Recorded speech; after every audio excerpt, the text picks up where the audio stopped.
Thank you, Mr Speaker. My question is to the Treasurer. Many residents in South East Queensland, including my electorate of Redlands, are still without power following the impact of Tropical Cyclone Alfred. Will the Treasurer update the House on the efforts underway to restore power to Queensland? Mr Speaker. Call the Treasurer. Mr Speaker, I thank the honourable member for the question. It is a question from a local member who is grounded in their community. Yeah, very much so. Very grounded in their community, and it's a question that so many, those opposite may not be wanting to ask today, but certainly those of us on this side of the House that have been impacted from Hervey Bay down to Coolangatta, across the southern Gold Coast, Mudgera Bar, are asking these questions.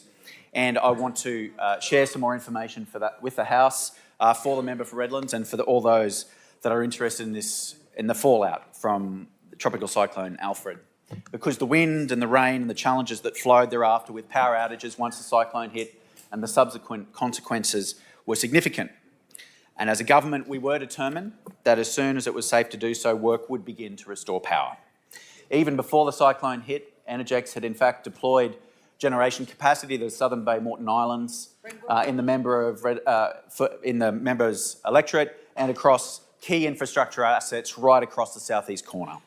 First light on Saturday morning, Energex crews were on a barge to the Southern Moreton Bay Islands to commence the restoration work and damage assessment. At the height of the impact on Sunday morning, 41,000 people were without electricity supply across the Redlands.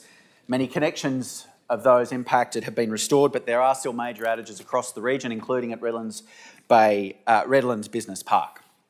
We've come a long way, but there is a long way to go, and that work is continuing. And we need to get community infrastructure points that still need restoration up as soon as possible.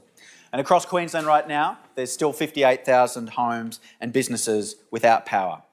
Energex and Ergon crews are in the field right now, and there's 2,500 team members of Energex and Ergon in the field right now restoring power.